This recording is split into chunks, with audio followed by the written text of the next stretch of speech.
Hello everyone, आप सबका welcome है लर्निंग विद ज्योति में।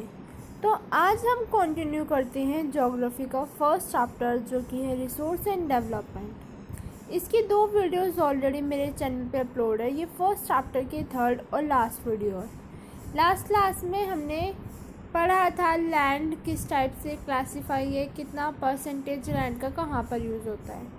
अब हमारा लास्ट टॉपिक आता है सॉइल एज ए रिसोर्स। सबसे पहले सॉइल के बारे में यहाँ पे कुछ पॉइंट्स लिखे हुए हैं। जो सॉइल है वो रिन्यूएबल नेचुरल रिसोर्स है, मीडियम है प्लांट की ग्रोथ के लिए और सपोर्ट करता है अलग अलग टाइप के लिविंग ऑर्गेनिजम्स को। ये नेक्स्ट पॉइंट है, मोस्ट इम्पोर्टेंट है, soil is a living system. कई बार 1 मार्क में क्वेश्चन आ जाता है जिसमें लिखा होता है soil is a living system, true false में आ जाता है, तो ये पॉइंट आप ध्यान रखना।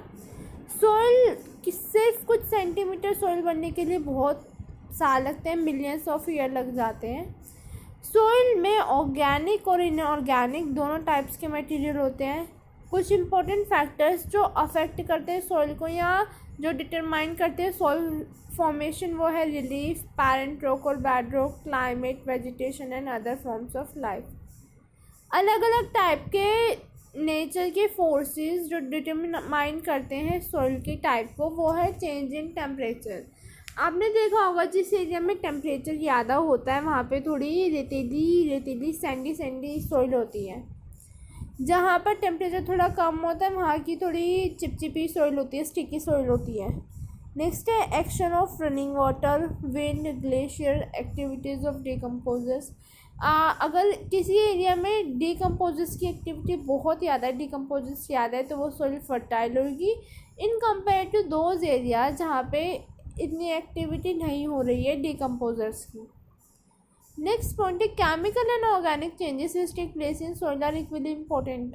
जितने भी चेंजेस होते हैं, चाहे वो केमिकल चेंजेस हो चाहे वो ऑर्गेनिक चेंजेस हो, दोनों इम्पोर्टेंट होते हैं सॉइल फॉर्मेशन के लिए। नेक्स्ट टॉपिक है क्लासिफिकेशन ऑफ सॉइल। अब सबसे स्टार्टिंग में हमने रिसोर्सेज को क्लासीफाई किया था, अब हम सॉइल को क्लासीफाई करेंगे। तो किस किस बेसिस पर हम सॉइल को क्लासीफाई करते हैं। पहला है सॉइल फॉर्मेशन, यानी किस प्रोसेस से फॉर्म हो रही है सॉइल, उसके बेस पे टाइप क्या होगा। कलर के बेसिस पे, thickness, age, texture, chemical and physical properties.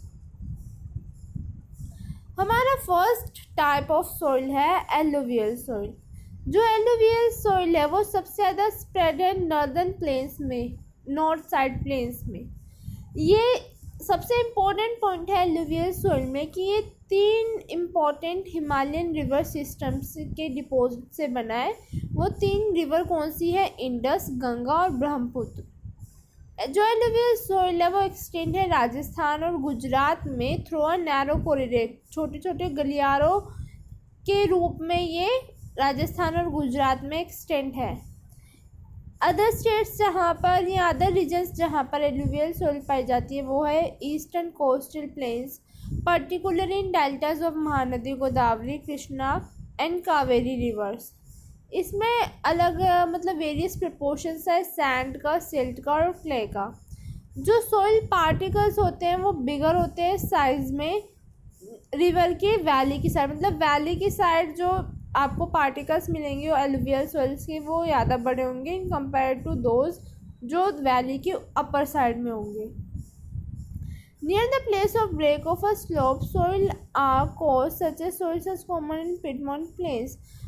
हमारे जो स्लोप्स होते हैं, जो ढलान होता है उसके पास में, उसके ब्रेक में जो हमारी सॉइल होती है वो ज़्यादा कोर्स होती है। जैसे एग्जांपल दे रखा है दुरस, कोस और तेराई। अब एलुवियल सॉइल को हम फर्दर क्लासीफाई करते हैं ओल्ड एलुवियल और न्यू एलुवियल। एज के बेसिस पे क्लासीफाई करते हैं हम। जो ओल्ड एलुवियल है मतलब पुरानी, ज़्यादा पुरानी जो एलुवियल सॉइल है उसको बांगर कहते हैं, और जो न्यू लेयर बनी है एलुवियल सॉइल की उसको खादर कहते हैं। जो बांगर होता है उसमें कंकड़ का कॉन्सेंट्रेशन ज़्यादा होता है और न्यू एलुवियल सॉइल में कंकड़ का कॉन्सेंट्रेशन कम होता है। जो पार्टिकल्स होते हैं मोर फाइन पार्टिकल्स बांगर या फिर ओल्ड एलुवियल सॉइल के होते हैं, और न्यू एलुवियल सॉइल या फिर खादर के लेस फाइन पार्टिकल्स होते हैं। लेस फर्टिलिटी पाई जाती है ओल्ड एलुवियल में और न्यू एलुवियल में पाई जाती है मोर फर्टिलिटी। ये डिफरेंस भी आ सकते हैं, ये डिफरेंस भी आप सबको याद करने हैं। उसके अलावा जो alluvial soil in general fertile होती है, इसमें पोटाश, फॉस्फोरिक एसिड और लाइम होता है। आइडियल होती है क्रॉप्स के लिए, जैसे शुगर केन के लिए पैडी, वीट और बाकी क्रियल क्रॉप्स होते हैं जो। और हमने ये पॉइंट पढ़ा ना, वेरी फर्टाइल। फर्टिलिटी की वजह से ये जो एरिया होते हैं, जिन एरियाज़ में पाई जाती है एलुवियल सोइल, वो एरियाज़ डेंसली पॉपुलेटेड होते हैं, वहाँ पे एग्रीकल्चरल एक्टिविटीज़ ज़्यादा होती हैं। Soils in drier areas are more alkaline and can be productive after proper treatment of and irrigation। ऐसे एरियाज़ में जहाँ पे जो सोइल है वो हमारी ड्राई है, सूखी हुई है, ऐसे एरियाज़ में प्रॉपर ट्रीटमेंट करके सोइल को इरिगेशन करके हम उसका यूज़ कर सकते हैं। तो ये हमने पढ़ा था फर्स्ट टाइप ऑफ सोइल जो थी एलुवियल सोइल। अब सेकेंड टाइप ऑफ सोइल है black soil. Black soil black होती है कलर में, इसको रेगुलर सोइल भी कहा जाता है और ये सबसे ज़्यादा आइडियल होती है कॉटन की क्रॉप के लिए। इसी वजह से ब्लैक सोइल को ब्लैक कॉटन सोइल भी कहा जाता है। ऐसे कुछ फैक्टर्स जो इम्पोर्टेंट हैं इसकी फॉर्मेशन के लिए, वो है climatic condition along with parent rock. जिस टाइप की जो सॉइल होती है वो डिकेन ट्रैप में पाई जाती है सबसे ज़्यादा, नॉर्थ वेस्ट डिकेन प्लेट्यू में, उस साइड वो ये लावा फ्लो से बनी होती है। इसके अलावा महाराष्ट्र के प्लेट्यू में, सौराष्ट्र, मालवा, मध्य प्रदेश, छत्तीसगढ़, इन सभी जगहों में भी पाई जाती है। ये फाइन पार्टिकल से बनी होती है, क्लेई मटेरियल होते हैं ब्लैक सॉइल में। उसके अलावा well known for capacity to hold moisture, मतलब इसमें इसकी प्रॉपर्टी है कि मॉइस्चर को होल्ड करके रखती है ब्लैक सॉइल। ये रिच होती है सॉइल न्यूट्रिएंट्स में, जैसे कैल्शियम कार्बोनेट, मैग्नीशियम, पोटाश और लाइम। इसमें फॉस्फोरिक कंटेंट कम होता है ब्लैक सॉइल में। उसके अलावा ब्लैक सॉइल की नेक्स्ट प्रॉपर्टी ये है कि जब बहुत ज़्यादा हॉट वेदर होता है गर्मी के टाइम पे, ब्लैक सॉइल पर क्रैक्स बनने लग जाते हैं और ये जो क्रैक्स होते हैं ये हेल्प करते हैं प्रॉपर एरेशन ऑफ सॉइल, यानी जो एयर है वो अच्छे से जा पाए सॉइल में। नेक्स्ट इसकी प्रॉपर्टी या इसका फीचर ये है कि जब प्री मानसून पीरियड में बारिश होती है ना, तब ये वेट हो जाती है, जिस वजह से इस पे काम करना बहुत ज़्यादा मुश्किल हो जाता है। तो इसी के साथ हमने सेकेंड अपनी जो सोइल की क्लासिफिकेशन थी, that is black soil, that we have completed. Now third is red and yellow soil. Red soil develop हुई है क्रिस्टलाइन इग्नियस रॉक से। ये उस एरिया में डेवलप होती है जहाँ पे लो रेनफॉल होता है, ईस्टर्न और southern parts of Deccan plateau में। Red and yellow soil found in parts of Orissa में मिलती है, Chhattisgarh, southern parts of middle Ganga plain, piedmont zone of western Ghats. Develops reddish colour due to diffusion of iron, crystalline and metamorphic rock. इसका नाम red and yellow है, मतलब थोड़ी थोड़ी इसका जो कंपोजिशन होगा वो रेड भी है येलो भी है। इसका रेडिश कलर इसलिए आता है क्योंकि जो क्रिस्टलाइन में आयरन होता है वो डिफ्यूज़ हो जाता है मेटामॉर्फिक रॉक्स के साथ। जिस एरिया में हाइड्रेशन फॉर्म पाई जाती है वहाँ पर ये येलो लगने लगती है। नेक्स्ट फोर्थ पार्ट है लेटराइट सोइल। जो लेटराइट शब्द है वो लैटिन वर्ड लेटर से डिराइव हुआ है, जिसका मतलब होता है ब्रिक।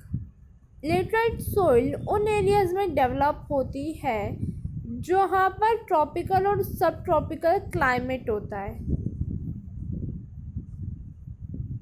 और जो लेटराइट सोइल है वो रिजल्ट है intense leaching due to heavy rain. जिसे हम एसिडिक रेन भी कह देते हैं ना, मतलब बहुत ज़्यादा बारिश होने की वजह से जब सोइल में लीचिंग होने लग जाती है उस वजह से लेटराइट सोइल बनती है। उसके अलावा लेटराइट सोइल की जो पीएच वैल्यू होती है वो 6.0 से कम होती है, इसलिए ये एसिडिक सोइल है। और इसमें प्लांट न्यूट्रिएंट्स बहुत ज़्यादा कम पाए जाते हैं। ज़्यादातर ये सदर्न स्टेट्स, साउथ साइड के स्टेट्स में पाए जाते हैं। वेस्टर्न घाट में पाए जाते हैं महाराष्ट्र, उड़ीसा और वेस्ट बंगाल के कुछ पार्ट्स में। जो हमारी लेटराइट सोइल है उसमें ह्यूमस बहुत ज़्यादा होता है जो सपोर्ट करता है ग्रीन फॉरेस्ट को। उसके अलावा इसमें डिग्रेडेशन भी बहुत जल्दी होता है। और ये जो हमारी सोइल है लेटराइट सोइल, ये हेल्पफुल है ग्रो करने के लिए टी और कॉफ़ी, अगर हम प्रॉपर सोइल कंजर्वेशन मेथड या टेक्निक्स अपना ले तो। जो रेड लेटराइट सोइल है तमिलनाडु में, आंध्र प्रदेश में और केरला में, वो सुटेबल है कैशू नट्स जैसी क्रॉप्स के लिए। अब हमारा नेक्स्ट 5th है एरिड सोइल। एरिड सोइल का जो कलर है वो रेड टू ब्राउनिश होता है, सैंडी होती है टेक्सचर में, सेलाइन होती है नेचर में, और कुछ एरियाज़ में ये उसकी सॉलिनिटी इतनी ज़्यादा होती है कि हम डायरेक्ट उससे जो सोल्ट हम यूज़ करते हैं वो डिराइव कर सकते हैं। डे के टाइम में ड्राई क्लाइमेट की वजह से इवापोरेशन का रेट ज़्यादा होता है, जिस वजह से जो सोइल है उसमें ह्यूमस और मॉइस्चर की कमी आ जाती है। और जो लोअर होरिजन्स होते हैं वहाँ पे एरिड सोइल में ज़्यादातर कंकड़ वगैरह ही पाए जाते हैं, क्योंकि कैल्शियम कंटेंट जैसे जैसे हम सोइल प्रोफाइल में नीचे की ओर आते हैं वैसे वैसे जो कैल्शियम का कंटेंट है वो बढ़ता रहता है। नहीं ज़्यादातर रॉक्स वगैरह मिलते हैं, जिस वजह से पानी का बहाव नीचे तक नहीं हो पाता, इनफिल्ट्रेशन नहीं हो पाता। पर फिर भी प्रॉपर इरिगेशन फैसिलिटीज़ अगर अवेलेबल हो, प्रॉपर मैनेजमेंट अवेलेबल हो, तो उसका यूज़ करके हम कल्टीवेशन कर सकते हैं, जैसा कि राजस्थान में हो रहा है। हमारी 6th और लास्ट टाइप है सोइल की फॉरेस्ट सोइल। ये हिली माउंटेनियस एरियाज़ में पाई जाती हैं। इसका जो सोइल टेक्सचर होता है वो डिपेंड करता है, वैली साइड में लोमी और सिल्टी मतलब थोड़ी चिकनी होती है जो फॉरेस्ट सोइल होती है, जबकि अपर स्लोप्स में कोर्स ग्रेन्ड होती है, मोटे मोटे कंकर टाइप में पाई जाती है। हिमालय के स्नो कवर्ड एरियाज़ में सोइल इरोजन होता है, और जिस वजह से जो सोइल होती है वो एसिडिक हो जाती है और उसमें ह्यूमस कंटेंट भी बहुत कम हो जाता है। वैलीज़ के लोअर पार्ट्स पे जो फॉरेस्ट सोइल पाई जाती है वो ज़्यादा फर्टाइल होती है। नेक्स्ट टॉपिक है हमारा soil erosion. The denudation of the soil cover and subsequent washing down is described as soil erosion. Soil erosion का मतलब होता है मृदा अपरदन। हमारी जो सोइल होती है उसका बहाव, मतलब जब वो बह जाती है उस प्रोसेस को कहा जाता है सोइल इरोजन। जो सोइल फॉर्मेशन का प्रोसेस है और जो सोइल इरोजन का प्रोसेस है दोनों साथ में चलते हैं, इन दोनों में बैलेंस बना है। पर कुछ एक्टिविटीज़ से ये जो बैलेंस है वो डिस्टर्ब हो गया है। अब इन कुछ एक्टिविटीज़ में ह्यूमन एक्टिविटीज़ भी आती है, जैसे डिफॉरेस्टेशन, पेड़ों को काटना, ओवरग्रेजिंग, कंस्ट्रक्शन वगैरह होना, माइनिंग का काम होना, और कुछ नेचुरल फोर्सेस भी आती है जैसे विंड, ग्लेशियर्स, वाटर। नेक्स्ट अब कुछ कीवर्ड्स आपकी बुक में दे रखे हैं, वो है गलीज। गलीज क्या है? जो रनिंग वाटर होता है ना वो क्लेई सॉइल को कट कर देता है और स्मॉल और डीप चैनल बना देता है, जिन्हें गुलीज या फिर गलीज कहा जाता है। नेक्स्ट है bad land. Bad land is that land which is unfit for cultivation. जिस लैंड पर हम कल्टीवेशन नहीं कर सकते या जो लैंड कल्टीवेशन के लिए अप्रोप्रिएट नहीं है उस लैंड को हम कहते हैं बैड लैंड। और बैड लैंड को चंबल बेसिन्स में रेवाइंस के नाम से भी जाना जाता है। नेक्स्ट है sheet erosion. Sometimes water flows as a sheet over large areas down as a slope. कई बार क्या होता है, जो सोइल की अपर लेयर है एज अ शीट, जो ऊपर वाली टॉप लेयर की सोइल है वो पूरी ही बह जाती है, वो पूरी ही फ्लो हो जाती है, उस प्रोसेस को कहा जाता है sheet erosion. Soil erosion also cause due to defective methods of farming. कई बार क्या होता है, हमारे मेथड एज यू नो कि पहले के टाइम पर जो फार्मर्स थे उनको इतनी टेक्निक्स के बारे में नहीं पता था, वो अपने ट्रेडिशनल मेथड यूज़ करते थे एग्रीकल्चर में, पर कहीं ना कहीं उनमें भी थोड़ी कमियां है। उन मेथड में से कुछ मेथड ऐसे भी होते थे जिस वजह से सॉइल इरोजन होता था। कुछ कॉन्ट्योर लाइंस होती है, हमें उसके अकॉर्डिंग ही प्लॉइंग करनी होती है, यानी जुताई वगैरह हमें उसके अकॉर्डिंग ही करनी होती है। तो ये इस चीज़ का हमें ध्यान रखना चाहिए ताकि सॉइल इरोजन ना हो।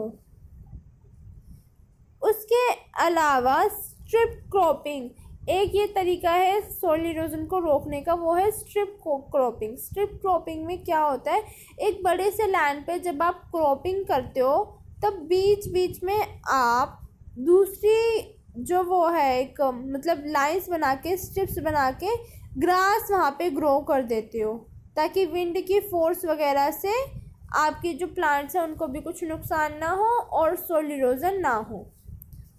नेक्स्ट है shelter belt, planting lines of trees to create shelter. Same ऊपर वाला ही तरीका कि आप बीच बीच में लाइन्स बनाकर अपने फील्ड में प्लांट्स या फिर ट्रीज को ग्रो कर दो ताकि जो विंड की फोर्स है वो ब्रेक डाउन हो जाए। जो ये रोज आपने बनाई है ट्रीज की, इसको कहा जाता है shelter belts. Thank you so much for watching this video. अगर आपका कोई भी डाउट हो तो आप कमेंट सेक्शन में ज़रूर लिखिए। नेक्स्ट आप सब कौन से की वीडियो चाहते हैं वो भी कमेंट में लिखकर ज़रूर बताएं।